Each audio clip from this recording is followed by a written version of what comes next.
सोचिए, अगर आज आप मार्केट जाकर बोले कि मुझे दूध चाहिए, मैं आपको बदले में कपड़े दे देता हूँ, तो क्या होगा? आज ये बात हमें अजीब लगती है, लेकिन एक समय था जब पूरी दुनिया इसी तरह ट्रेड करती थी। पैसे नहीं थे, कॉइन्स नहीं थे, नोट्स नहीं थे, फिर भी ट्रेड होता था, इकॉनमी चलती थी और लोग सर्वाइव करते थे। इस वीडियो में हम जानेंगे और समझेंगे पहले के समय में ट्रेड कैसे होता था। ठीक है, लोग पैसे की जगह क्या यूज़ करते थे, उन्हें कैसे पता चलता था कि अब इस चीज़ की ज़रूरत पड़ने वाली है, फिर कैसे पैसे का कॉन्सेप्ट आया और कैसे सोसाइटी ने हर बड़े चेंज को एक्सेप्ट कर और अडेप्ट किया। ठीक है, ये सिर्फ ट्रेड की कहानी नहीं है, ये इंसानी समझ, ज़रूरत और इनोवेशन की कहानी है। हम बात कर रहे हैं बार्टर सिस्टम की। ठीक है, अब सबसे पहला क्वेश्चन, बार्टर सिस्टम था क्या? ठीक है, ट्रेड का सबसे पहला फॉर्म था बार्टर सिस्टम, मतलब चीज के बदले चीज लेना। जैसे अगर किसी के पास अनाज ज़्यादा है और कपड़े की कमी है, और किसी दूसरे के पास कपड़े हैं पर अनाज कम है, दोनों आपस में एक्सचेंज कर लेते थे, एक दूसरे की जरूरत पूरी हो गई। ठीक है, एग्जाम्पल के लिए अनाज के बदले कपड़ा, मछली के बदले नमक और मिट्टी के बर्तन के बदले सब्जी। इस सिस्टम की सबसे बड़ी प्रॉब्लम थी डबल कोइंसिडेंस ऑफ वांट्स, मतलब मुझे जो चाहिए वो आपके पास हो और आपको जो चाहिए वो मेरे पास हो, दोनों एक ही टाइम पर। अगर ये मैच नहीं हुआ, ट्रेड फेल। ठीक है, अब लोग कैसे जानते थे कब क्या चाहिए? उस जमाने में लोग मार्केट सिग्नल, प्राइस चार्ट या डेटा नहीं देखते थे, उनके पास सिर्फ एक्सपीरियंस और ऑब्जर्वेशन था।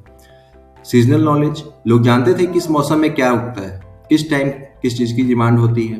ठीक है, अब कम्युनिटी कम्युनिकेशन कैसे होता था? गांव या कम्युनिटी के लोग एक दूसरे से बात करके अंदाज लगाते थे कि कौन सी चीज़ का काम हो रहा है। स्टोरेज और प्लानिंग, जो चीज़ खराब नहीं होती जैसे अनाज, नमक, उसे लोग स्टोर करके रखते थे।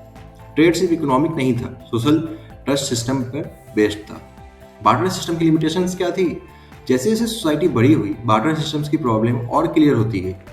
ठीक है, प्रॉब्लम क्या था? वैल्यू डिसाइड करना मुश्किल हो गया, सब चीज़ डिविजिबल नहीं होती, स्टोर ऑफ लाइफ मतलब नहीं था, किसी चीज़ को स्टोर करो तो ख़राब हो जाता था, लॉन्ग डिस्टेंस ट्रेड करना मुश्किल था। इसी प्रॉब्लम ने जन्म दिया मनी के कॉन्सेप्ट को। मनी का जन्म, सबसे पहले जो मनी आई वो थी कमोडिटी मनी। ठीक है, एग्जाम्पल में नमक, शेल, कैटल, गोल्ड और सिल्वर। ये चीज़ इसलिए चूज की गई क्योंकि सब एक्सेप्ट करते थे, वैल्यू स्टेबल थी, इजिली स्टोर भी हो सकता था।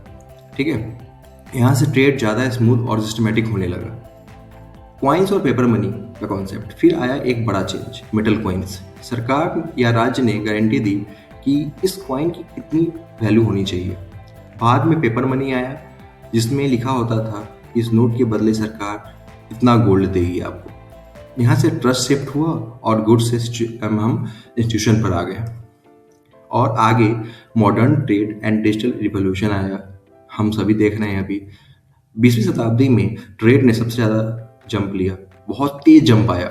Banking system, credit and debit card, stock market, online payment, crypto currency, जो अभी टाइम में चल रहा है, आप सभी देख रहे हो। अब ट्रेड सिर्फ मतलब चीज़ का एक्सचेंज नहीं होता, ये इंफॉर्मेशन, कॉन्फिडेंस और टेक्नोलॉजी के गेम बन चुका है।